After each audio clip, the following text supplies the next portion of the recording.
कहते हैं डायन अगर किसी को अपना शिकार बना ले तो वो मौत के बाद भी बदला लेना नहीं छोड़ती।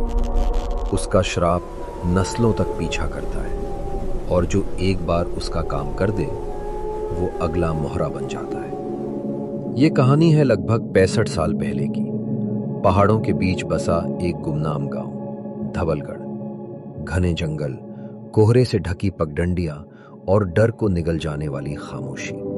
एक गरीब लेकिन मेहनती युवक जिसके घर में पिछले कई महीनों से काम का नामो निशान नहीं था। मजबूरी में वो अपने गांव धवलगढ़ से काफी दूर काम की तलाश में निकल पड़ा। सर्दियों की वो शाम, चारों ओर इतना घना कोहरा कि हाथ को हाथ सूझे नहीं। अंधेरा हो चुका था और पहाड़ी रास्ते उसे अनजान जंगलों में ले आए।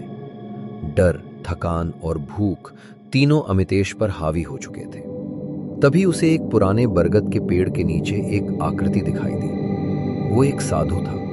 लंबे बिखरे बाल, जलती हुई आंखें और हाथ में धधकती चिलम। साधु बोला, रात में रास्ता भटक जाना अक्सर जिंदगी का रास्ता बदल देता है बेटा। साधु ने उसे नदी के किनारे वाली पगडंडी बताई, लेकिन एक अजीब हिदायत दी।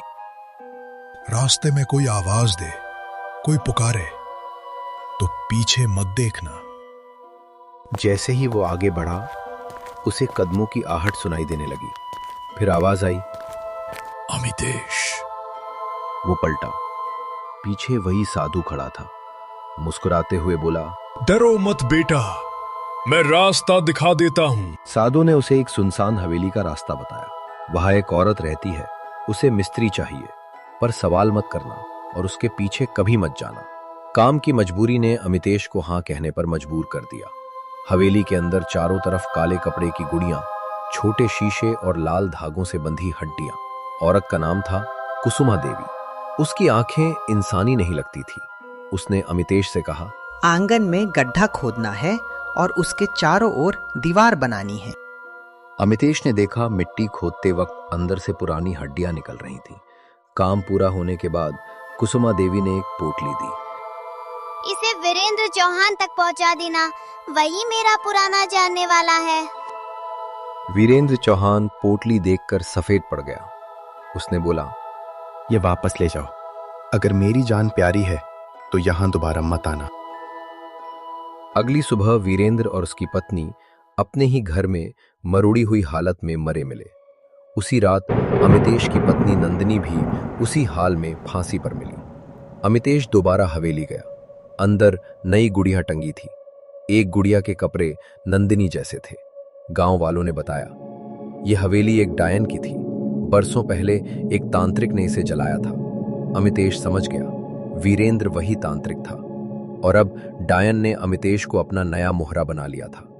अगली रात, आधी रात, दरवाजे पर दस्तक। बाहर काले घूंघट में कुसुमा देवी खड़ी थी। अमितेश के पूरे शरीर में सिहरन दौड़ गई। दरवाजे के नीचे से काले धुएं जैसी परछाई कमरे में फैलने लगी। कुसुमा देवी की आवाज अब इंसानी नहीं लग रही थी। जिसने मेरा काम किया वही मेरा अगला घर बनता है। अमितेश ने दरवाजा खोला, लेकिन बाहर कोई नहीं था। सिर्फ जमीन पर गीले पैरों के निशान जो सीधे जंगल की ओर जाते थे। अमितेश पागलों की तरह गांव के बाहर स्थित पुराने मंदिर की ओर भागा। कहा जाता था वहां का शिवलिंग डायनों के असर को रोकता है, लेकिन जैसे जैसे वो दौड़ रहा था, पीछे से वही आवाज, अमितेश, तुम मुझसे भाग नहीं सकते। उसने देखा उसकी परछाई जमीन पर उसकी नहीं थी। मंदिर पहुंचा तो देखा शिवलिंग टूटा हुआ था और उसके चारों ओर वही लाल धागे बंधे थे जो हवेली में थे। तभी बरगद के नीचे वाला साधु अंधेरे से बाहर आया, लेकिन अब उसकी आंखें पूरी तरह काली थीं। साधु बोला, मैं साधु नहीं हूं अमितेश, मैं उस डायन की पहली बलि था। हर बार वो एक इंसान को रास्ता दिखाती है ताकि बदला पूरा हो सके। अमितेश कांपते हुए बोला, तो अब क्या होगा? साधु ने जमीन पर एक तांत्रिक चक्र लगाया।